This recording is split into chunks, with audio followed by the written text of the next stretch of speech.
It happened just as the photographer called everyone forward for the family portrait. "Immediate family only, please," she chirped, balancing her camera in one hand and gesturing with the other.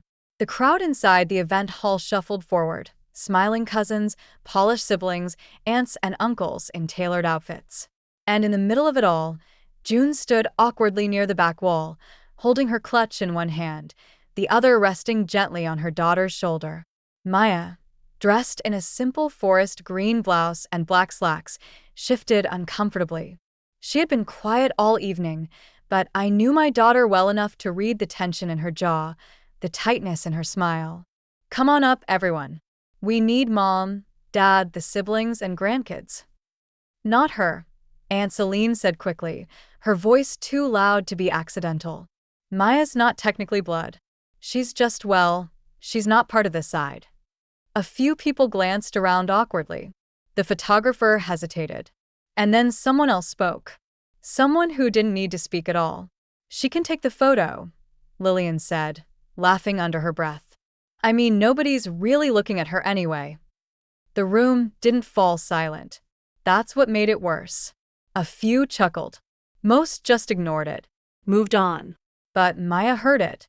I saw the way her eyes dropped instantly to the floor, the way her mouth pressed into a thin line, as if holding back every word she'd rehearsed in her head for moments like this. My hand tightened on her shoulder, but she didn't flinch. She didn't cry. She just stood there. Still. Small. Silent. Like she'd trained herself to disappear when it hurt too much to be seen. And Lillian? Lillian walked to the center of the frame in her glittery cocktail dress, teeth bared in a photo-perfect smile, like her words hadn't just pierced my daughter's spirit in front of 50 people. The camera clicked. No one called Maya forward. No one asked her to join. And no one, not even me, spoke up. Not in that moment. Because for a few seconds, I was 12 again, standing next to Celine and Lillian at the church potluck while they whispered about how June always brings her weird little bookworm niece with the awkward smile. Back then, I'd stayed quiet too. History has a way of repeating itself when you don't interrupt the script. The rest of the night unfolded as expected. Toasts. Cake. Stories about scholarships and internships and how Lillian was the first in our family to work directly with the governor's office. "Just a legislative intern," she clarified humbly, though her voice carried across the ballroom like royalty entering court. I watched Maya swirl her ginger ale with her straw, eyes tracing the floor, her seat conveniently near the edge of the room. She hadn't eaten much. She hadn't said much. But when Uncle Dan started a speech about how some kids these days think being quirky is a personality, she excused herself and went to the restroom. I waited 3 minutes, then followed. She wasn't crying. She never cried where people could see. But she was standing in front of the mirror with her head bowed and both hands pressed against the porcelain edge of the sink like she was keeping herself from folding. "Hey," I said softly. She met my eyes in the mirror. "It's fine." It wasn't. But I nodded anyway. "I'm used to it," she said. And that's what broke me. Used to it. As if being humiliated, overlooked, and treated like an afterthought was just part of the fine print of her existence. "You shouldn't be," I said. "You're not invisible." She shrugged. "I don't need them to see me." And I believed her. Because Maya had always been the quiet storm in the room. She didn't argue. She didn't need to correct people. She just worked day and night, while other kids posted highlight reels of parties and vacations. She built things, designed things, created things from scratch. What no one here knew, not Aunt Celine, not Uncle Dan, and certainly not Lillian, was that Maya had spent the last 8 months developing an accessibility tool for visually impaired users on digital platforms. She didn't brag. She didn't post about it. But 3 weeks ago, she got a phone call. And that phone call changed everything. I remember her face when she hung up, shocked, silent, clutching her phone like it might disappear. She didn't even speak until I prompted her. "They want to feature my work at a tech conference in Zurich." Zurich. I had hugged her so tightly, she lost her breath for a moment. Tonight, she hadn't said a word about it. Not even when the spotlight was burning on Lillian. Not even when she was told she wasn't really part of the family. But I saw something in her reflection tonight. A quiet resolve. A calculation. A choice. She didn't want to fight them. She wanted to outgrow them. I reached into my purse and took out a small envelope. They emailed the itinerary this morning, I said, pressing it into her palm. You leave Wednesday. They're flying you business class. Maya blinked. Her expression didn't change, but her fingers closed around the envelope slowly, deliberately. Then she looked at herself again in the mirror, adjusted her collar, straightened her spine, and smiled. Not for them, for herself. The kind of smile that says, let them laugh now. They won't be laughing for long. Before we continue, take a moment to let me know where you're watching from in the comments. And don't forget to like and subscribe to more powerful stories like this one. By the time we returned to the reception hall, Maya's expression had returned to neutral, but the spark in her eyes was different. She no longer looked like someone trying to blend in. She looked like someone quietly calculating how far above the room she'd already climbed. Everything all right? Someone asked as we slipped back to our seats. Bathroom line, I said quickly, shielding Maya from more questions. The music had switched to some upbeat R&B, and people were starting to dance in the open space near the cake table. The DJ, Lillian's friend from her college days, kept announcing her name between tracks. Let's give it up for the woman of the hour, our girl Lillian. Applause erupted. Flash, photography. Glittering laughter. Maya sat down without a word, sipping her ginger ale as if nothing had happened. But I could feel the difference. She wasn't shrinking anymore. She was observing. Watching. I think they'd notice if you levitated, I whispered to her. That earned the smallest smile. They only clap for what they understand, she said. That line. I swear, it echoed in me. Because Maya's entire life had been about being misunderstood. Not because she was odd, but because she didn't explain herself. She never felt the need to. And people feared what they couldn't define.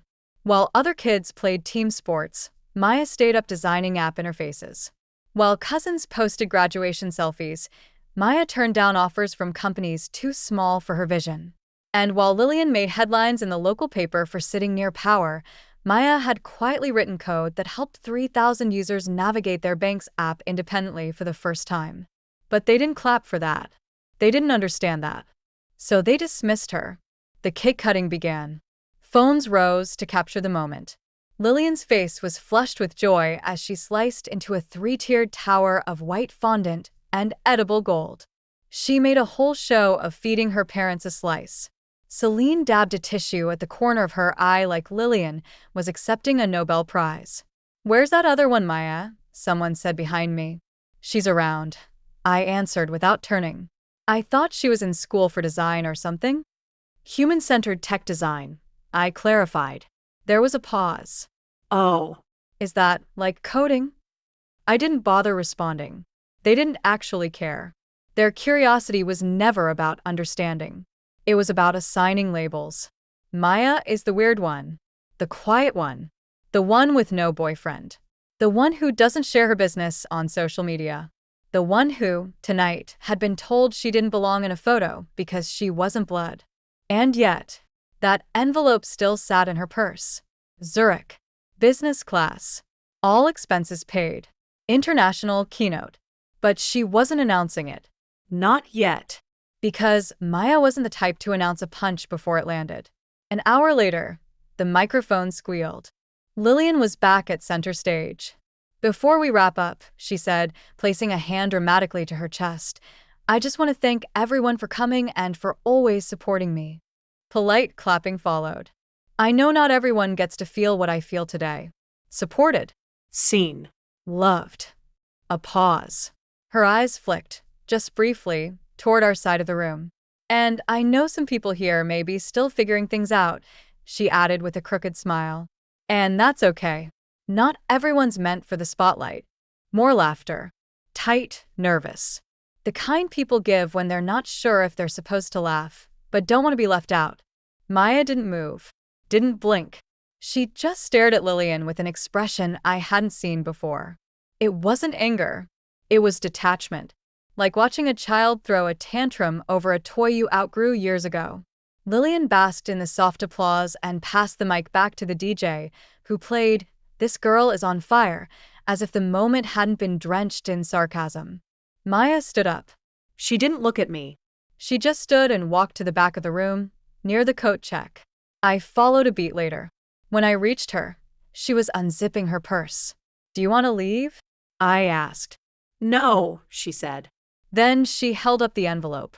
"Do you think it's too petty if I let them find out the same way they find out everything else?" I blinked. "What do you mean?" She pulled out her phone, opened Instagram, tapped on a story draft she'd queued days ago. It was a photo of her Zurich invitation, watermarked, official, her name in bold across the top. Below it, a single caption: "Spoke less, Built more." see you in Switzerland."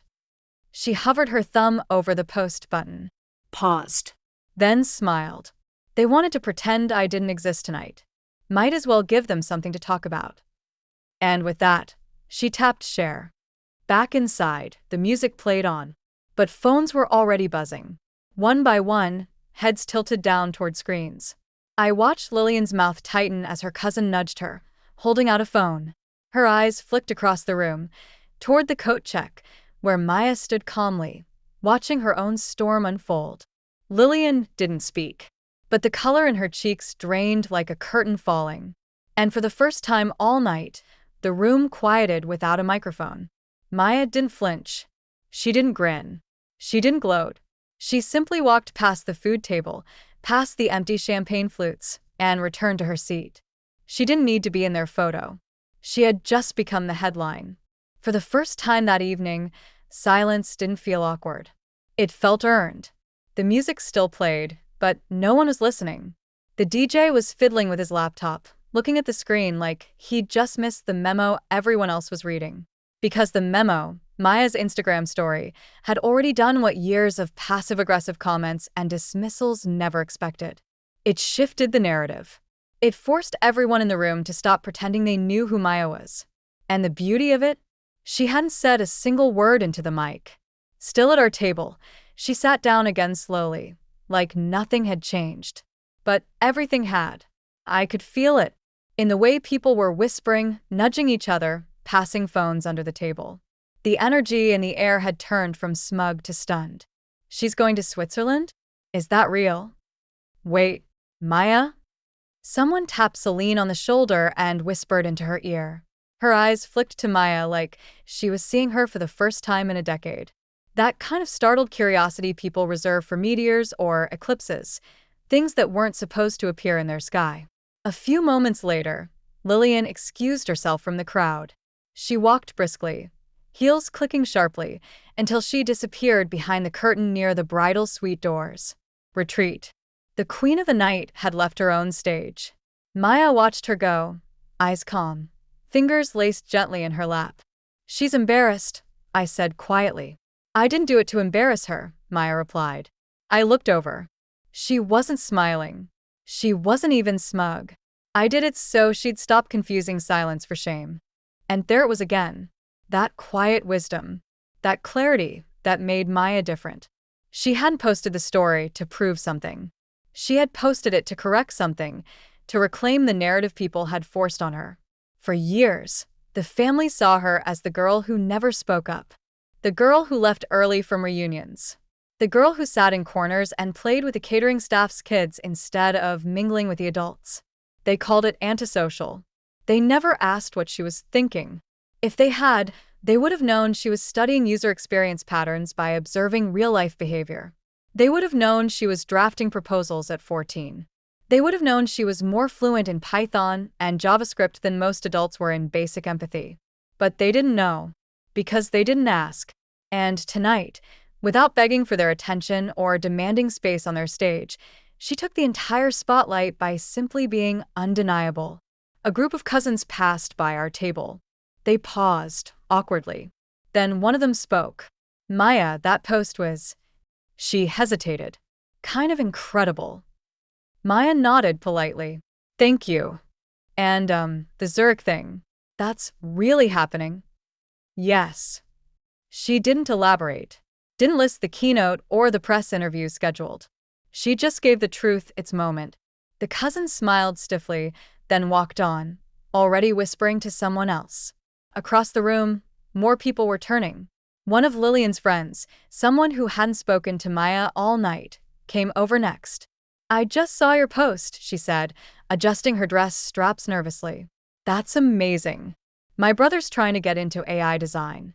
He's nowhere close to something like that. I mean, you're basically like a genius or something, right?" Maya raised an eyebrow. "I'm a worker," she said. The girl blinked. Oh, right. "Yeah. Well, good luck in Switzerland." And just like that, the parade began.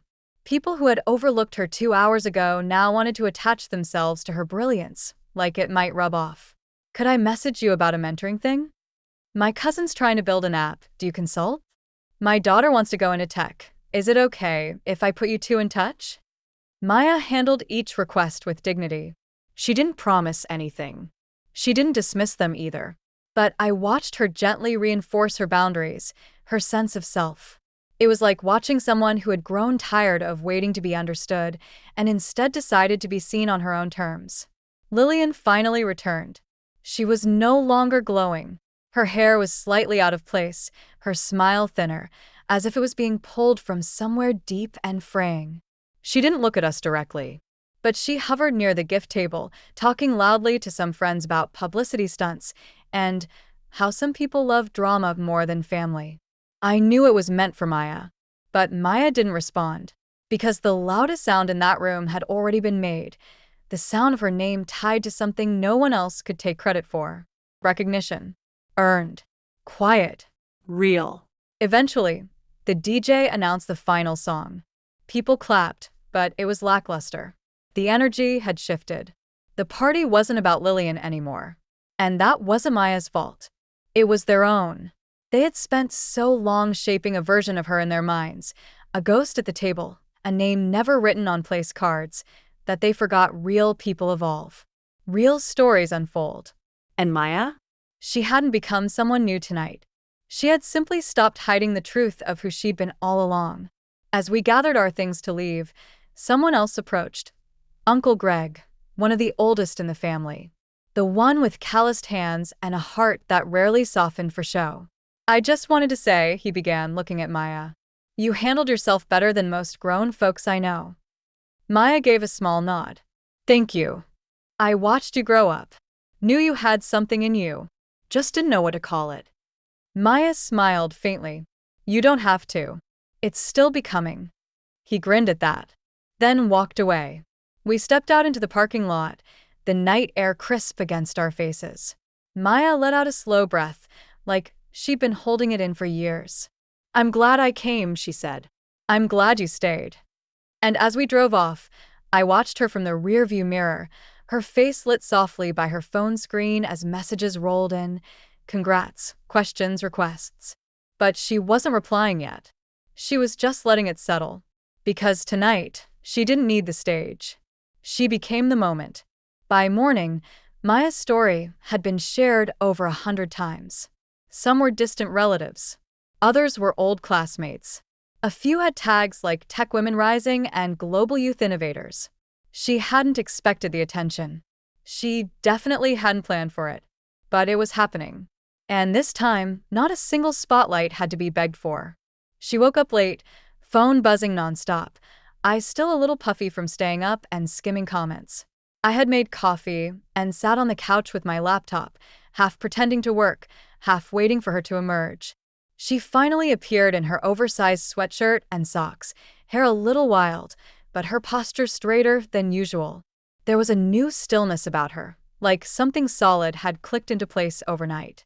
"They found the article," she said, plopping onto the couch. "Which article?" "The one in Tech Today. The editor who interviewed me last month, he posted it on LinkedIn this morning.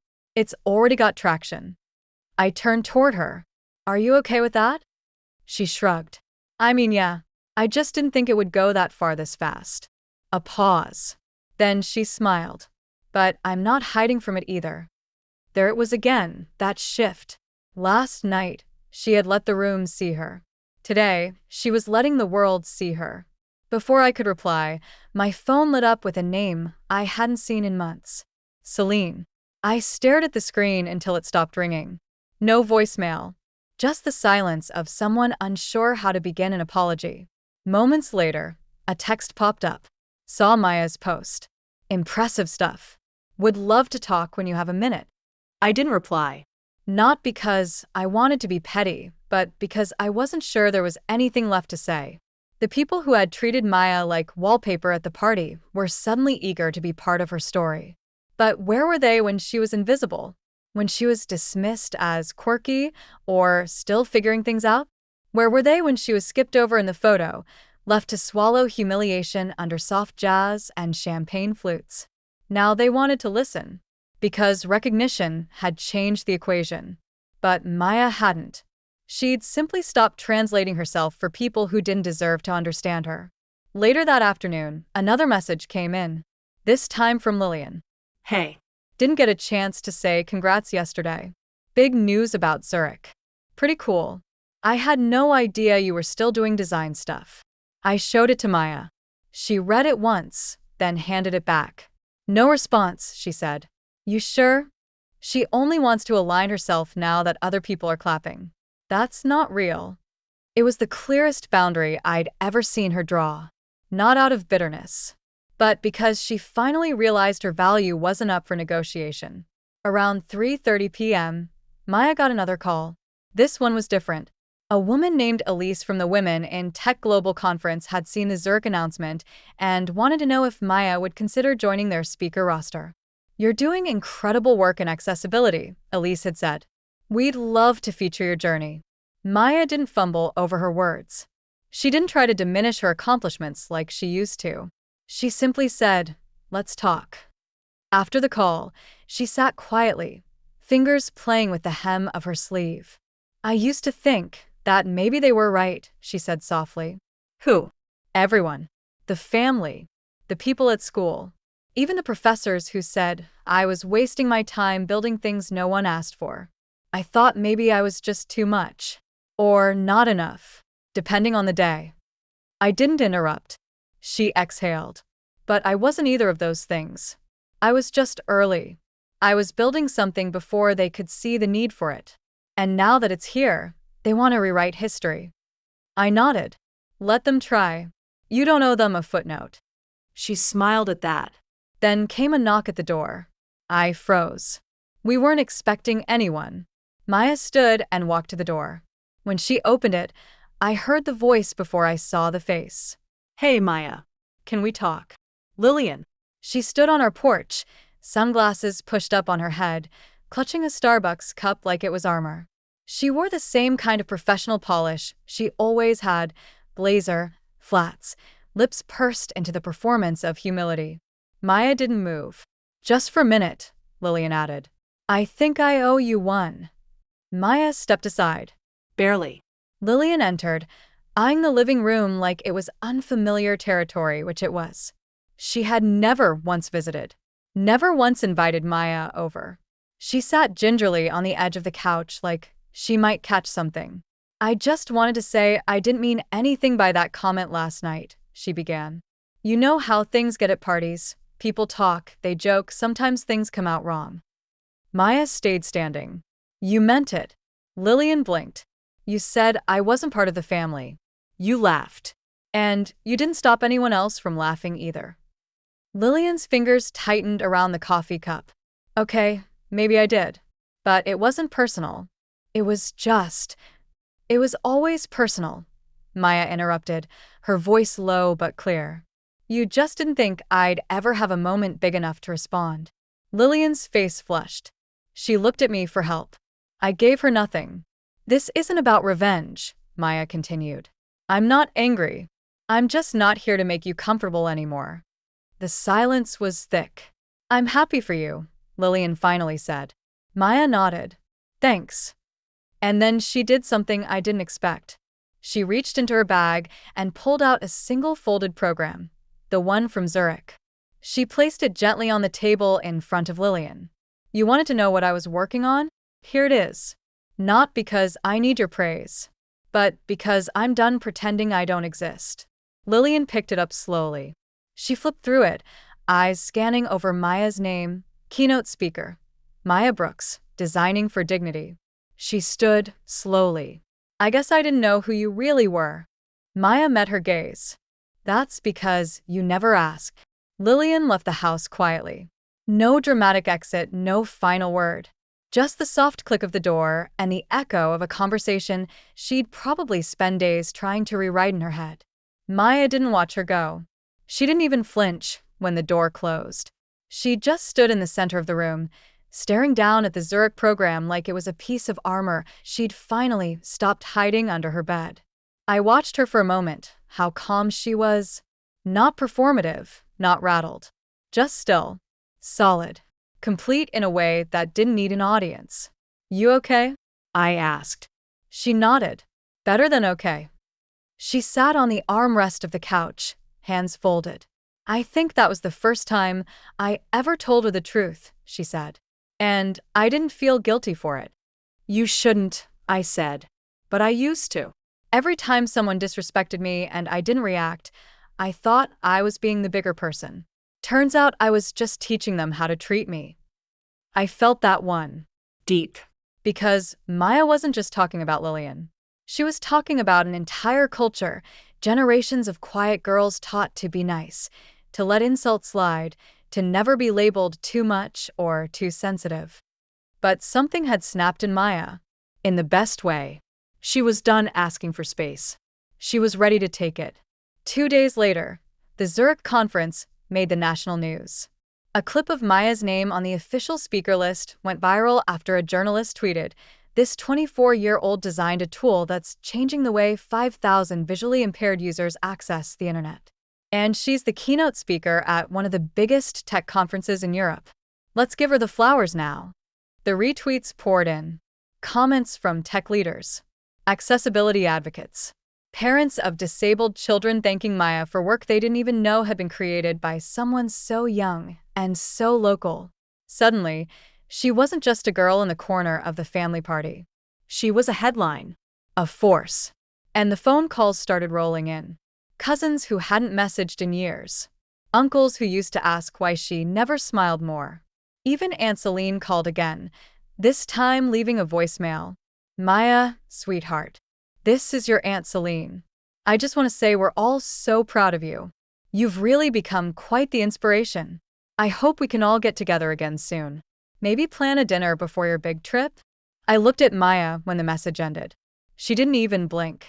That woman once told me not to sit at the main table because it was for the adults, she said.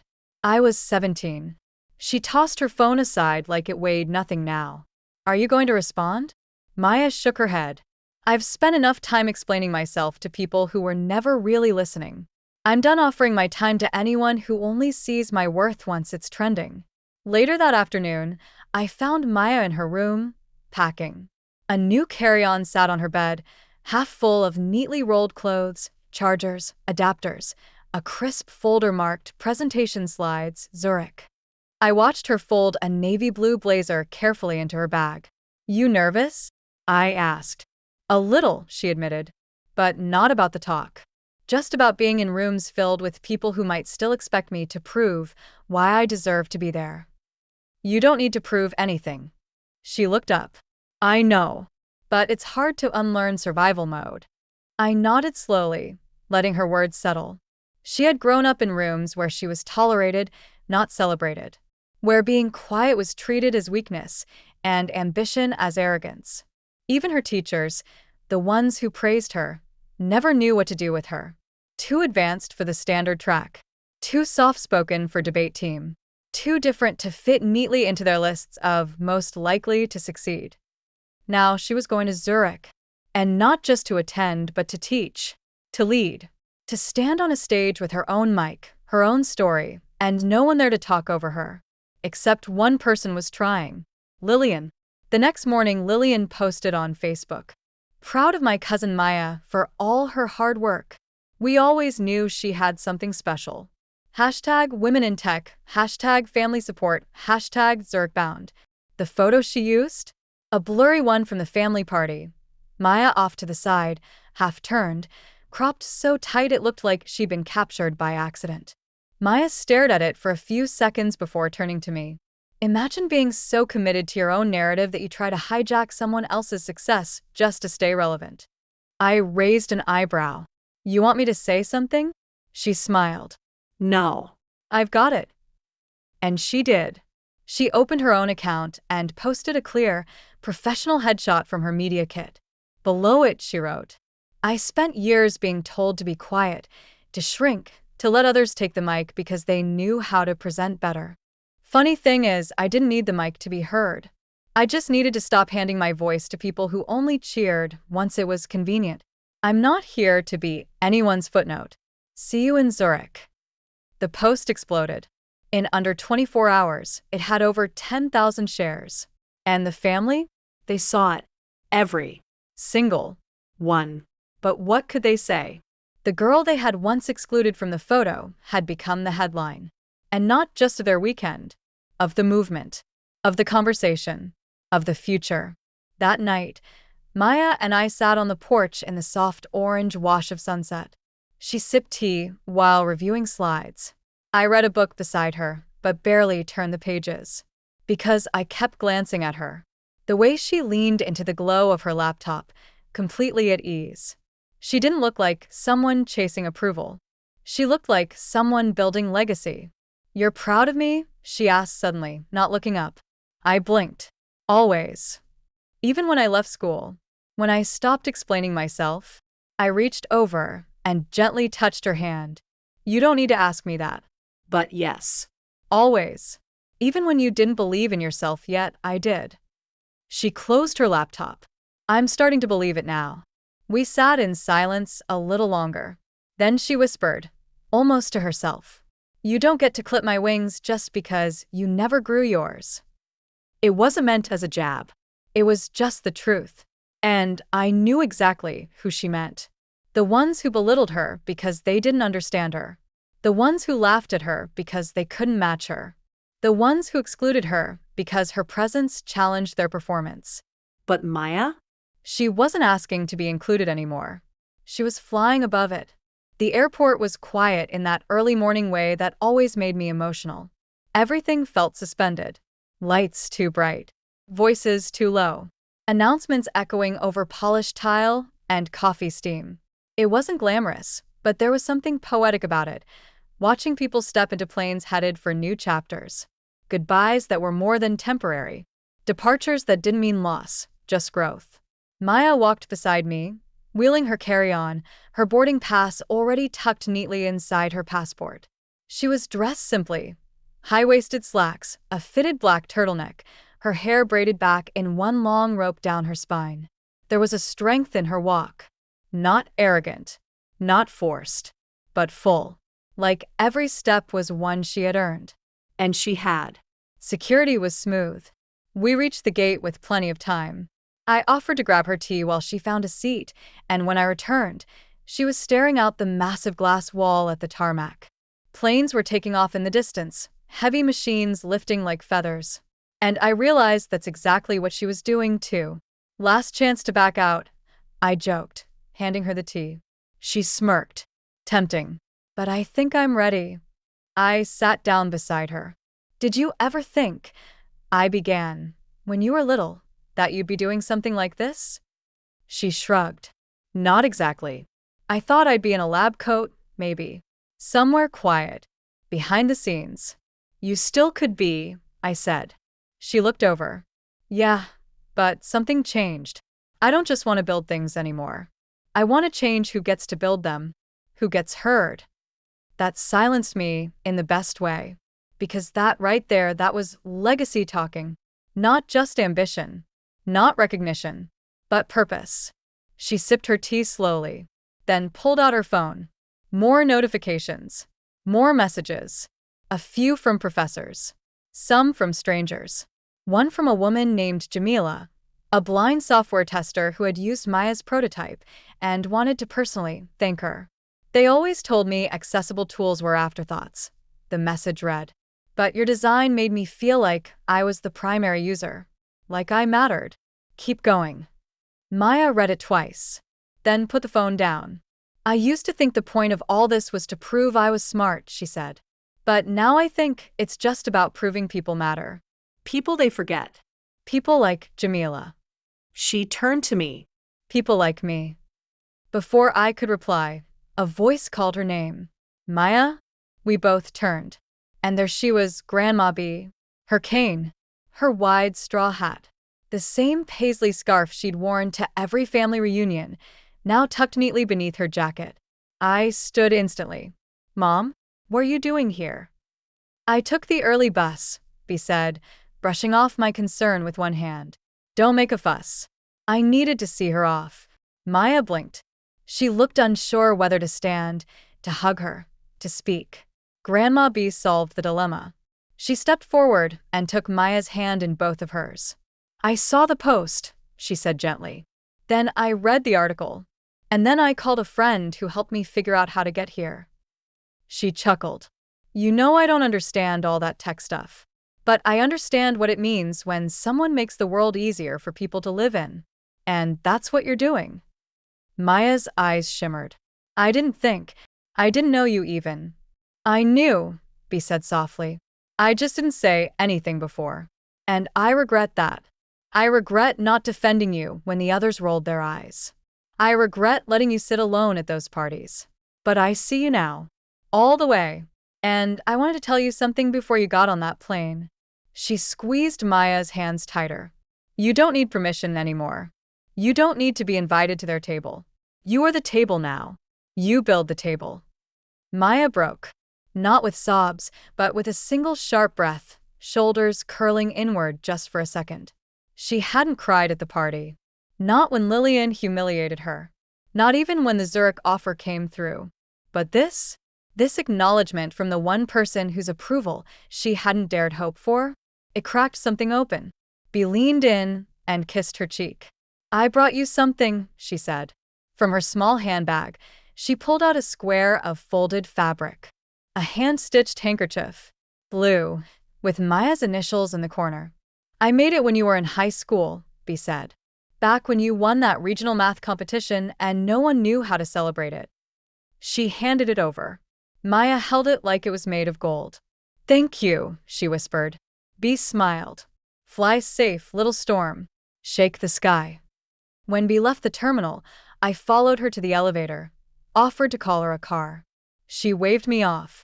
Don't miss her takeoff, she said. This is her chapter now. I returned to Maya just as the first boarding group was called. She stood up, clutching her boarding pass, scarf looped around her wrist, and the handkerchief folded neatly in her palm. You ready? I asked. She turned to me. I think I was always ready, she said. I just didn't know the door would ever open. I smiled. It didn't open, I said. You kicked it down. She laughed at that, then stepped toward the gate. As I watched her board, something strange happened. A man across the aisle, older, suited, checking emails on his phone, looked up as she passed. Then looked again. Recognition flickered in his eyes. I overheard him whisper to his companion. That's the girl from the Zurich Post. The accessibility engineer. I didn't say anything. I just watched my daughter walk down the jet bridge, her silhouette shrinking in the distance, but her impact expanding in every direction. Maya, who once sat in the corner of rooms no one thought to light. Maya, who was told she didn't belong in the photo. Maya, who had spent her life building something no one else saw coming. And now the world was watching. Not because she demanded attention, but because she made herself impossible to ignore. She didn't beg for a seat at their table. She built her own, with room for everyone who had ever been overlooked, underestimated, or quietly erased. And as the plane lifted off into the morning sky, I realized this was never about revenge. It was always about return. Return to herself, to her power, to a place where the gate she was never meant to walk through was built, brick by brick, beneath her feet. Just in time. Zurich felt like a city carved out of a dream. Crisp air, clean lines, glass and steel brushing up against cobbled charm. And somewhere between the clock towers and conference centers, Maya walked through it all with the quiet poise of someone who had arrived, not by luck, not by accident, but by right. Her driver held a placard with her name. Maya Brooks, keynote speaker. It didn't rattle her. She simply nodded, took her place in the car, and opened her notes. At the hotel, a velvet folder waited for her at check-in, along with a program guide, a conference badge with her face printed in high-res, and a small card handwritten by the organizers. We're honored to have your voice leading this year's conversation. You don't just represent innovation. You represent impact. For years, she had been taught to minimize herself. Smile smaller. Shrink into the corner. Let the louder voices lead. But now? Now she had been invited across the world not to soften, not to adjust, but to teach. And she was ready. The morning of the keynote, Maya stood at the tall window in her hotel suite, staring out over the lake. She had chosen a soft charcoal blazer and black pants, simple pearl studs in her ears. Her hair was swept into a single low braid, neat, elegant, grounded. She didn't ask for advice. She didn't rehearse out loud. She just stood there, breathing, as if the air itself would stitch her nerves into steel. And then she said it, almost to herself. I didn't come here to impress. I came to instruct. The car ride to the venue was quiet, but not empty. There was a pulse in the silence. A sense that this wasn't just a speech, it was a threshold. A chance to claim a version of herself that had always existed, but until now, had been forced to wait in the shadows of almost and maybe. Backstage, the organizers greeted her like an old friend. "We've got media in the second row," one whispered. "No pressure. But the whole industry's watching." Maya nodded calmly. "Let them." Then the doors opened, and the world opened with them.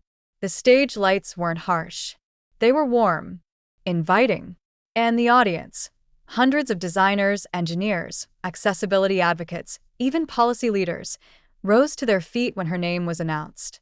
"Please welcome Maya Brooks." She stepped up to the podium, not a tremble in her step. No stammer. No fake smile. Just presence. Real. Unshakable. And when she spoke, it was like striking a match. Not loud, but powerful enough to shift the air.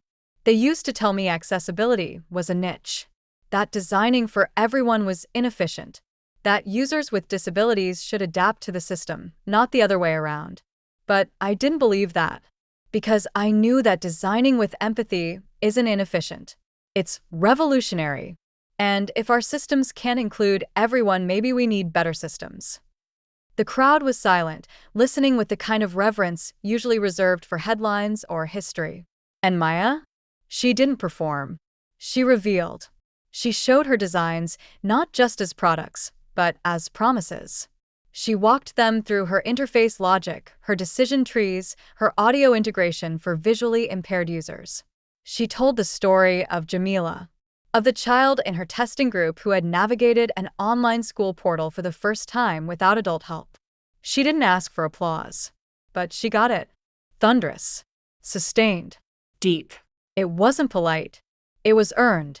When she stepped off stage, reporters were waiting. Maya. Incredible presentation. What's next for you? Are you planning to license the platform? Is it true you dropped out of MIT to do this independently? She answered with care, with restraint, with clarity. I didn't drop out.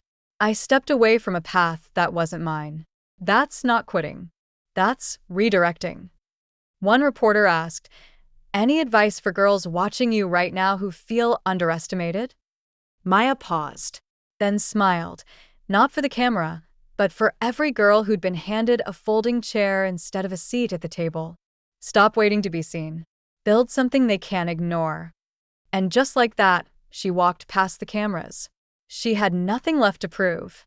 Back at the hotel, she opened her inbox. It was overflowing, but one email caught her eye. Subject line. From a girl who sat in the corner too. She opened it. Asterisk, "Hi Maya. I saw your talk today. I was in the second row. I've never raised my hand in class. Never spoke in a meeting. I don't even correct people when they mispronounce my name. But today I walked into the networking lounge and told someone about my project, because you stood on that stage and didn't shrink.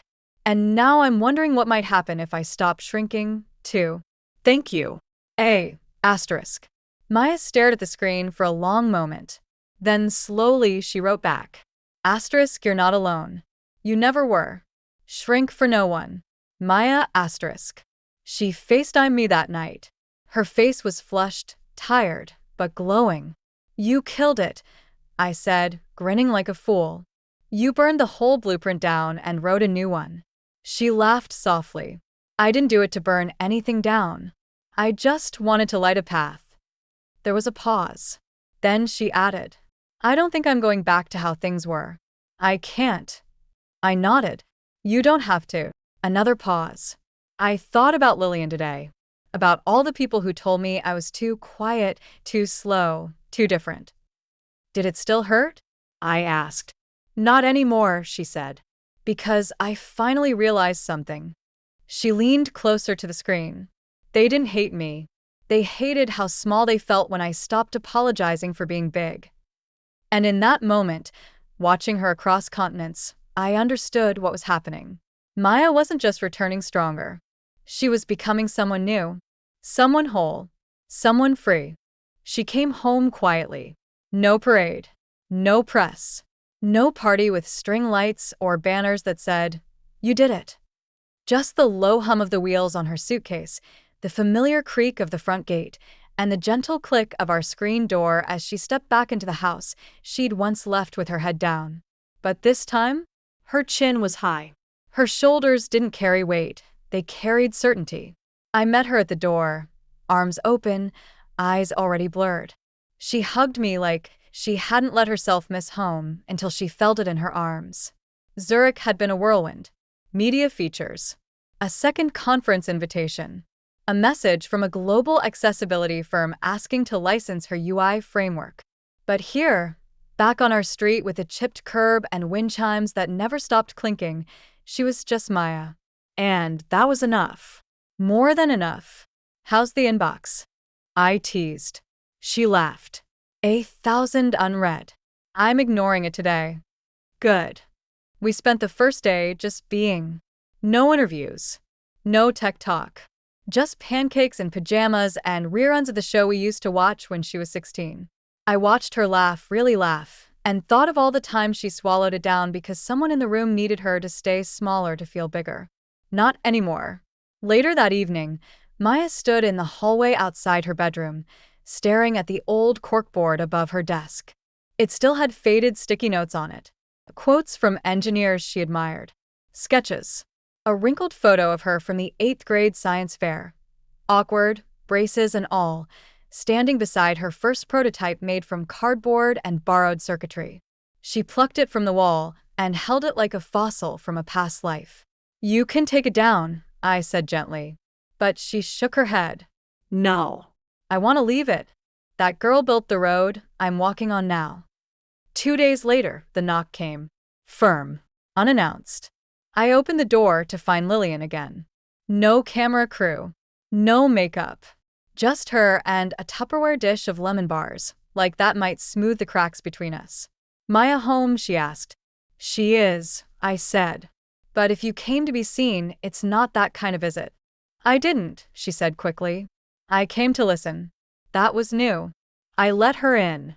Maya was in the living room, curled up in her favorite chair with a notepad on her knee. She looked up when Lillian walked in but didn't stand. Hey, Maya said simply. Hey. Lillian sat across from her and set the dish down. They were quiet for a long moment. Then Lillian spoke, not rehearsed this time, just real. I saw your talk, she said. 3 times, actually. First time I was impressed. Second time, I was embarrassed. Third time, I was ashamed. Maya didn't react. I kept telling myself I was just joking, that I didn't mean to make you feel small. But the truth is, I did. I was scared of you. I saw how different you were, how focused, how calm, and it made me feel average. So I mocked it. Maya set her notepad down. I know. Lillian blinked. You do. I've always known, she said. That's the part that used to hurt. Not what you said, but how clearly I could see where it came from. Lillian swallowed hard. You don't have to forgive me. I already did, Maya replied. Lillian stared. Why? Because I don't carry things that don't belong to me anymore. That broke something in the room. Not loud, not dramatic, just a quiet tearing away of the story Lillian had been clinging to. She nodded, stood up, and left the lemon bars without another word. No performative hug, no social media moment, just accountability. And maybe that was enough. The next weekend, something unexpected happened. Celine called. "I know it's last minute," she said, "but we're putting together a small event at the community center. Girls in STEM. Local high schoolers. Would she consider speaking?" I didn't answer right away. "Celine," I said carefully, "you sure this isn't about saving face?" She sighed. "It started that way. I won't lie. But it's more than that now. These girls saw Maya's video. They started clubs. They printed quotes from her talk. One of them built her own app after watching the Zurich keynote on YouTube. I told Maya. She raised an eyebrow. They want me to speak at the same center where I was ignored in a group photo for not being blood? You don't have to, I said. You've already said everything that mattered. She thought about it. Then nodded. Let them see what they tried to overlook. The community center was packed. Plastic chairs, folding tables, string lights hung a little too low. But the energy? It was electric. Dozens of girls. Bright-eyed. Braided hair. Notebooks in hand. Some with shy glances, others with bold questions already scribbled. Maya stepped up to the podium. No projection. No performance. Just presence. And when she spoke, it was soft but sharp. I used to sit in corners like this one, waiting for someone to hand me a mic. Then I realized I didn't need permission to speak. I just needed to remember that silence wasn't my home, it was just where they tried to keep me. You don't have to wait to be chosen. You can choose yourself. The room erupted, not in claps, but in lifted heads, changed posture, shining eyes. And afterward, one girl, 14, glasses, braces, approached Maya, clutching a spiral notebook. You make me feel like I'm allowed to be different. Maya crouched to her level. You don't need permission, sweetheart. You are the difference. That night, as we pulled into our driveway, Maya turned to me. Remember when I used to say I didn't care what they thought? Yeah. I was lying. I looked at her. But now I really don't. She smiled, not wide, but full. Free. She wasn't waiting for applause anymore. Because the loudest applause is the one you carry inside. And Maya? Maya had finally heard hers. If this story meant something to you, if you've ever been laughed at, overlooked, or pushed to the side, I want you to remember this. Your worth isn't measured by their approval. Your story doesn't end where they stop believing in you. And your voice. It doesn't need a stage. It is the stage. If you know someone who's been quietly building something powerful, share this with them. Let them know their time is coming. And if this hit home, drop a comment below, like the video, and subscribe for more stories that remind us. Sometimes the most powerful revenge is not needing it at all. Thanks for watching. I'll see you in the next one.